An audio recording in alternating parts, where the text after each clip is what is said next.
God gave Jerusalem machine technology. He did. Now it was this type of machine technology, where it slings the rocks and or arrows. But King Uzziah, who was the king of Jerusalem, and you can find this in 2 Chronicles 26. He was a king that sought God regularly on everything. He sought his will. And so in this case, God sent him some clever men. That's what it says, or skillful, clever men. You don't know who they were. But so God sent them, and they built this, and they were basically on towers, and you've seen this if you know anything with history. And so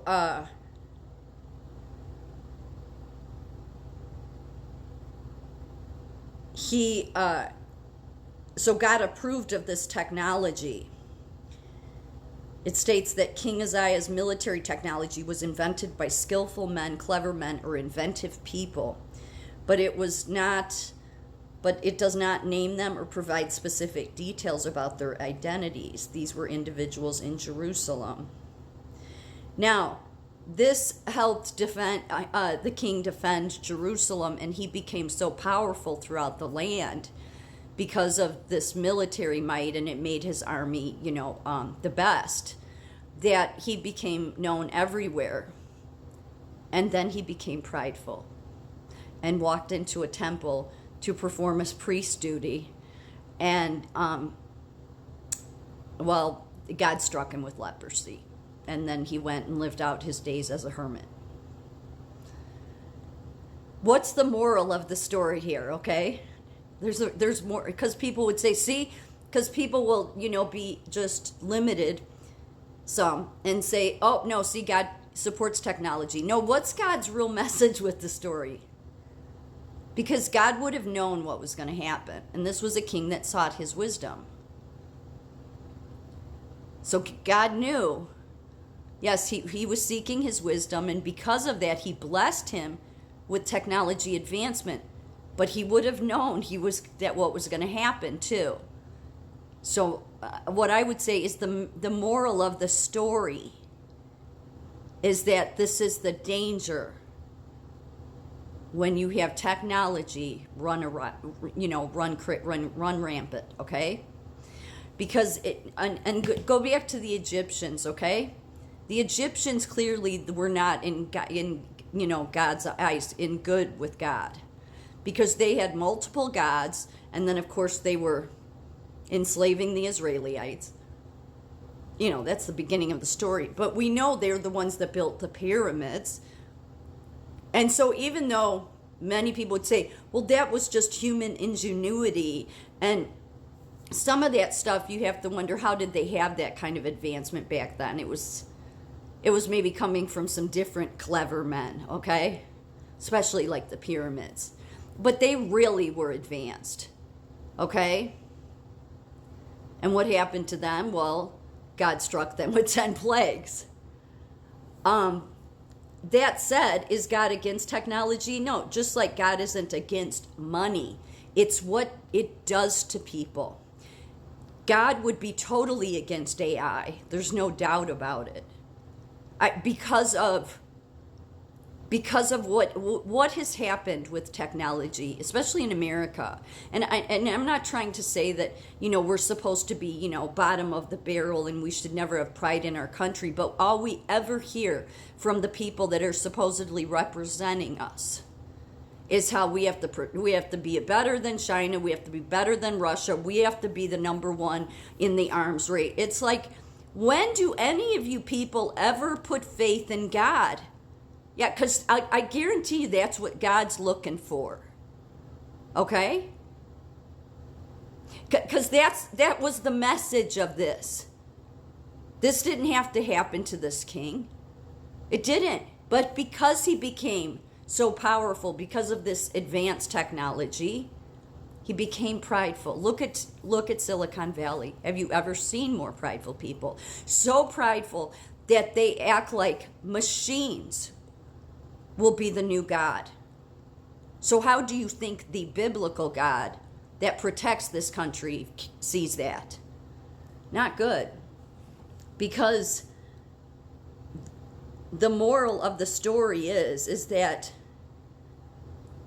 and this is why I say that where they've gotten much of their advancements is the same, I would say the same type of energy, same type of spirits, let's say, that the Egyptians were.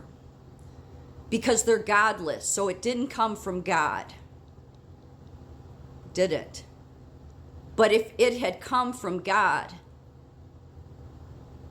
it would be being used to defend us. Look at all of what the technology has done with all the wars we've gone into. It's all been about America has to be dominant over everybody. And I'm tired of the people that claim that they're faithful to God, sit in this holier than thou attitude, and say that yes, we put God first, yet then you put all your military and all that stuff before him. What, because he tells you to? I mean, it's one thing, yeah, put the military and make sure you have a strong military. Of course God wants that. But we've had nothing but presidents that have taken us into a bunch of endless wars. So that's what the technology has served. Now the technology has served so much that AI is becoming the new God. So, do you want to know what ended up happening to Jerusalem following this king? They were handed over to their enemies.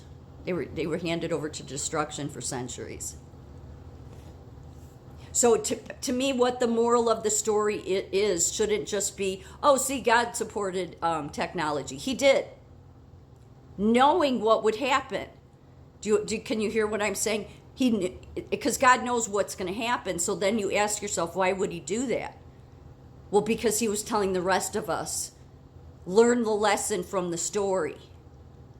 Unless your dependence is on me first, your technology doesn't mean anything. Your technology is not good in God's eyes. He doesn't support it. Because dependence on him must be placed first. That's what this country and its leaders should best get it right here. Is that you need to sometimes learn that God will protect this country and he doesn't need you and your armies to do it. That doesn't mean he doesn't want you to have a strong army. That's clearly in the Bible. But of course, not to just go overtaking countries, but for your own defense system. But to let AI run rampant like this, absolutely not. Absolutely not. Because first of all, they don't believe in God. They have Silicon Valley has turned AI into their God and is now forcing their God on the rest of us. None of my videos even on Rumble are being seen. That's how much tech is suppressing speech. So it is getting worse. But just remember this story because again, just like money, God's not against money. God's not against technology. It's where if he is not involved in the process, if he is not leading the leader, if it's coming from a bunch of godless people that want to bring in some AI system that's becoming totalitarian over us, then that is not a system God supports. So, that technology from King Uzziah's days, has just advanced and advanced and advanced. And all the while, God's been forgotten. I mean, God is like a talking point to most leaders. How many of them ever really put God first, though? How many of them have enough faith to say, you know what? Some things you leave in God's hands and he will protect you. I think that's what God would like the leaders of this country to know. Is if you truly believe in him, then you need to start putting your full faith in him and show it.